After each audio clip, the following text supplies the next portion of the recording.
ควบคุมเลยอย่างเรารู้ว่าน้ำมันแพงสมมุติน่ะเราต้องตุนน้ำมันมีเงินก็ตุนน้ำมันเก็บไว้เศรษฐกิจข้างหน้าไม่ดีอย่างกรณีของญี่ปุ่นเนี่ยท่านผู้ฟังช่วงพายุจะเข้าเนี่ยมัน3-4 วันนะไม่มีกินปุ๊บนะทำยังไงก็ต้องตุนซื้ออาหารจากร้านสะดวกซื้อตุนไว้ที่บ้านเลยนะเพราะพายุลมแรงเนี่ยมันก็ตุนอย่างนั้นนะคือตัวอย่างมันทำให้เราสามารถควบคุมปัจจัยที่จะสร้างความมั่นคงให้เราได้เรารู้ล่วงหน้าเนี่ยสำคัญมากเลยได้เกิดการปรับตัวที่เราจะสามารถทำการอยู่ได้ยังไงบริหารยังไงการเกษตรก็เช่นกันถ้าเรารู้กันอะไรจะเกิดขึ้นข้างหน้าปุ๊บก็เตรียมการปัจจัยต่างๆไว้เราจะผลิตสินค้าอะไรเนี่ยดูสิมันรู้ข้อมูลว่าคนมันก็กินแล้วจะทำทำไมเราก็เปลี่ยนเป็นอย่างอื่นได้ไหมนะอันนี้มันเริ่มจากการก็เรียกว่าคิดวิเคราะห์นะคิดวิเคราะห์แยกแยะมันทำให้เราสามารถที่จะมองเห็นต่างๆได้ถ้าเราไม่คิดลำบากทีเดียวเราก็กลายเป็นว่าไม่เป็นผู้บริหารที่ทันสมัยเมื่อบริหารไม่ทันสมัยปุ๊บธุรกิจเราอยู่ไม่ได้แล้วไม่มีกำไรอันนี้เป็นเรื่องจริงนะท่านผู้ฟังเราต้องคิดแบบนักธุรกิจอะทำแล้วมีคนกินมีคนใช้ไหมสินค้าเราจะเป็นอย่างไรโอ้ยเขาคิดมากนะท่านผู้ฟังยอมรับว่าเราได้มีโอกาสคุยกับนักธุรกิจที่ประกอบการเกษตรนี่แหละนะเขาโอ้โหเขาวางแผนธุรกิจยังไงเตรียมการอย่างไรนะคือมีความคิดที่แตกต่างจากเกษตรกรหรือนักธุรกิจระดับล่างๆอันนี้ระดับใหญ่นะเขาจะวางไว้เลยว่าจะบริหารธุรกิจอย่างไรตลาดต่างประเทศเป็นอย่างไรภายในประเทศเป็นยังไงคนบริโภคมากไหมนะคนไหนจะไปบริโภคสินค้าเขานะเขาก็เตรียมการขยับขยายเกิดขึ้นแต่ระดับเล็กของเราเนี่ยอยู่ก็มองแค่ปลูกพืชหรือเลี้ยงสัตว์ก็อยู่เท่านี้เราไม่ได้คิดว่าจะค้าขายที่ไหนไปวางที่ไหนเดี๋ยวมันเกิดขึ้นมาก็คิดหาทางออกคิดแก้ปัญหาเฉพาะที่เจอเท่านั้นแต่คนที่เขาเก่งก็วางแผนแก้ปัญหาล่วงหน้าหมดแล้วนะเขาจะเตรียมการต่างๆอย่างไรนะอย่างยิ่งพวกของเขาเตรียมการว่าจะเกิดสงครามสมมุติเนี่ยก็ตุนสินค้าจัดการให้หมดเลยเขาจะเกิดความปลอดภัยนะแต่เราไม่รู้อะไรเลยเนี่ยคนบางทีอย่างตัวอย่างนะท่านผู้ฟังอันนี้เป็นข้อหนึ่งที่ฝากไว้ว่าบางทีเรื่องราวต่างๆนะเราก็ไม่ได้ใส่ใจเพราะยังไม่เห็นไม่ถึงไม่จริงไม่จริงก็ใช่ก็อยู่อย่างมีความสุขสนุกสนานไปแต่คนที่เขามองเห็นว่ามันเริ่มไม่มั่นคงแล้วอย่างนักธุรกิจขนาดใหญ่นะเริ่มมองเห็นความไม่มั่นคงของการที่จะเกิดสงครามไหมการที่ภาพแวดล้อมเปลี่ยนแปลงไหมจะต้องลงทุนอะไรคนที่เขาทำงานเนี่ยเป็นนักบริหารเนี่ยเขาจะมองเห็นว่าควรจะลงทุนหรือไม่ควรดำเนินการต่อหรือเปล่ามันคุ้มไม่คุ้มนะแต่ถ้าเราเป็นคนธรรมดาเราก็คิดว่าไม่เราเคยกินกระชักทำไปอย่างเงี้ยกินไปถ้าหรือทำไว้กินเหลือก็ขายแต่ถามว่าบางทีทำแล้วมันไม่คุ้มไม่คุ้มแล้วจะทำทำไมอันนี้คือตัวอย่างนะเพราะนั้นในฐานะที่เราต้องเป็นผู้ประกอบการขนาดใหญ่ต้องรู้จักเตรียมการนะอันนี้สำคัญมากอันถัดมาคือทักษะในการทดลองนะการทดลองเป็นเรื่องสำคัญนะท่านผู้ฟังมันเป็นเรื่องที่ว่ากระบวนการเพื่อหาคำตอบและการทดสอบในสถานที่ตั้งไว้ในการประกอบด้วยเขาเรียกว่า3 ขั้นตอนคือการออกแบบทดลองนะของจริงแล้วก็การทดลองแล้วก็การบันทึกผลทดลองออกแบบทำการทดลองและบันทึกผลทดลองอันนี้สำคัญมากเลยนะเป็นส่วนที่ว่าเราต้องฝึกในการทำงานของเราว่าเฮ้ยเราต้องมีความรู้มากขึ้นความรู้มากขึ้นก็ต้องหัดทดลองการทดลองเป็นที่มาของความรู้ใหม่ๆมันทำให้เรากระตือรือร้นใช่ไหมอยากจะเรียนรู้ที่นี่นะมันเป็นส่วนสำคัญมากเลยนะดังนั้นข้อที่ทักษะข้อที่สุดท้ายก็คือว่าการตีความหมายข้อมูลและแล้วก็ลงข้อสรุปทุกอย่างมันมีข้อมูลนะเป็นข้อสรุปของเราสามารถจะต้องตีความได้คือความสามารถในการบอกความหมายของข้อมูลที่ได้จัดกระทำหรืออยู่ในรูปแบบที่สื่อความหมายแล้วเนี่ยให้อยู่ในรูปแบบตารางให้เข้าใจง่ายๆหรือรูปแบบต่างๆเพื่อทำความหมายมันชัดเจนให้มันดีขึ้นเข้าใจง่ายขึ้นอันนี้เป็นสำคัญมากนะการที่เราจะเป็นนักทดลองมันต้องปลุกจากจิตวิญญาณของเรา คนเราเนี่ยถ้าเป็นคนที่แบบไม่กระตือรือร้นก็เฉยๆทำไปเรื่อยๆไม่กระตือร้นอย่างที่บอกว่าจะเกิดภาวะวิกฤตทางการเกษตรก็เฉยๆแล้วก็ดูโทรทัศน์ดูอะไรไปสบายๆให้มีความสุขใจไว้แค่นั้นไม่มีการกระทำที่เตรียมการแต่ถ้าเราอยากจะเฮ้ยเป็นนักผู้ประกอบการพิเศษเราต้องศึกษาหาข้อมูลเพิ่มเติมว่ามันเป็นยังไงมันจะดีไม่ดี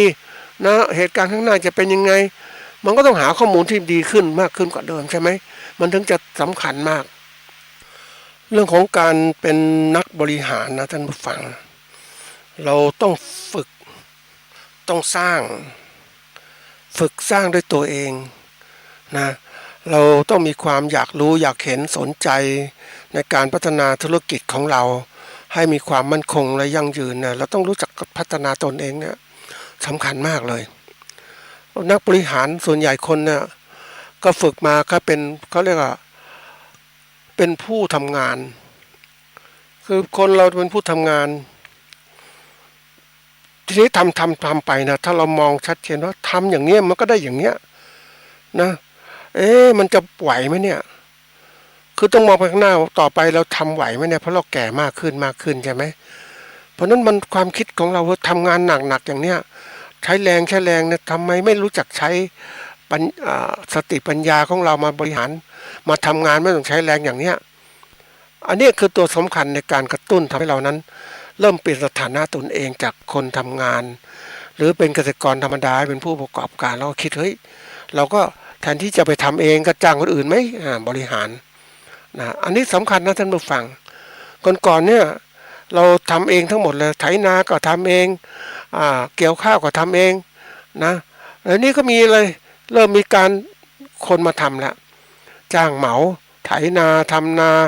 ปลูกข้าวหว่านข้าวแล้วเก็บดูแลใส่ปุ๋ยจ้างคนหมดแล้วเสร็จแล้วถึงเวลาเก็บเกี่ยวก็จ้างรถมาเก็บเกี่ยวก็ขายข้าวเพราะนั้นไม่เหนื่อยท่านผู้ฟังถ้าเราบริหารเป็นมันรู้สึกว่าทำงานด้วยสมองเนี่ยมันไม่ต้องลำบากใช่ไหมมันก็มีกำไรถ้าบริหารเป็นนี่กำไรสูงทีเดียวคือทุกอย่างนะก็เรียกว่าบริหารจัดงานเป็นส่วนไหนทำเองได้ก็ทำไม่ได้ก็จ้างคนอื่นก็ทำมันเป็นอะไรที่มันรู้จักกระตือรือร้นการที่เราฝึกตัวเองให้เป็นแบบว่าเป็นผู้ที่ว่า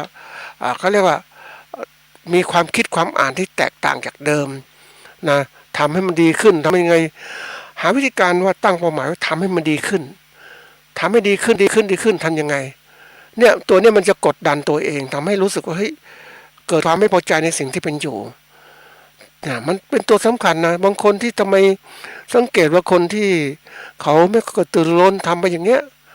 ก็เพราะแล้วเขาพอใจสิ่งที่เป็นอยู่ของเขาแค่นี้พอแล้วไม่ต้องคิดอะไรมากนะทำไปเถอะอย่างแค่พออะไรจะเกิดก็เกิดขึ้นไม่เป็นไรฉันก็อยู่อย่างเงี้ยแหละก็ไม่เดือดร้อนเนี่ยแม้เคยฟังคำพูดคำหนึ่งของเกษตรกรโอ้การเมืองก็เรื่องของการเมืองไม่เกี่ยวกับเราทำแค่นี้เราไม่เกี่ยวข้องกันเลยนี่เขาคิดแค่นี้แต่เรามองเฮ้ยมันเกี่ยวหมดเลยเนี่ยไอ้นักการเมืองเนี่ยมันเป็นยังไงมันเกี่ยวหมดเลยมันวางแผนนโยบายต่างๆบริหารการเกษตรแบบนี้มันเกี่ยวหมดเลยแต่คนมองไม่เห็นนะท่านผู้ฟังเพราะนั้นวันนี้ทำยังไงให้เราให้ตัวของผู้ประกอบการเกษตรเนี่ยและเกษตรกรมองเห็นถึงความเปลี่ยนแปลงต่างๆที่มันจะมีอยู่เกิดขึ้นมันเชื่อมต่อกันหมดเลยทุกปัจจัยเลยแล้วถ้าเราจะชนะมันได้ก็ต้องเข้าใจปัจจัยต่างๆนั้น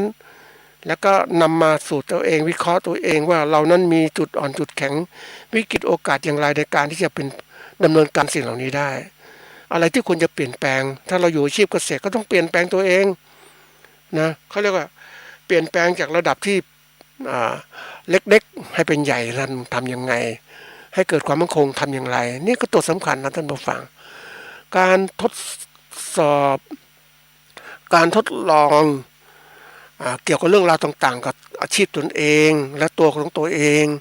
ดูแล้วมีความพร้อมมีอะไรต่างๆไหมมันทำให้เกิดเห็นอะไรเกิดขึ้นเกิดความมีเขาเรียกมีข้อมูลที่ชี้ว่าเฮ้ย เราไม่พร้อมเรามีปัญหาอย่างนี้ต้องหาทางแก้อย่างนี้ถ้าไม่แก้เราอยู่ไม่ได้เนี่ยมันจะเกิดการเปลี่ยนแปลงมันกระตุ้นให้เกิดการเปลี่ยนแปลงเพราะฉะนั้นคนเราเนี่ยถ้าเราไม่ฝึกการทดสอบหาข้อมูลถูกต้องและไม่ฝึกทำการทดลองที่หาข้อมูลใหม่ๆมีพิสูจน์ว่ามันจริงไม่จริงมันก็ทำให้เรานั้นเขาเรียกตกที่นั่งอยู่ในเขาเรียกความไม่รู้นั่นแหละความไม่รู้เป็นความเสี่ยงนะท่านผู้ฟังแล้วก็ความเสี่ยงใครเสียหายล่ะเราเองเสียหายใช่ไหมวันนี้เราตัวเองต้องเป็นผู้ที่มีความรู้มีความสามารถทำทักษะต่างๆที่เราเนี่ยเป็นกรณีศึกษาเพื่อจะโยงให้ท่านว่าท่านควรจะรีบกระตือร้นเสียในการทำการเกษตรเนี่ยนะมันจะต้องมีอะไรที่เปลี่ยนแปลงมากกว่านี้อีกข้างหน้าเนี่ยจะเป็นสิ่งที่น่าวิตกพอสมควรนะ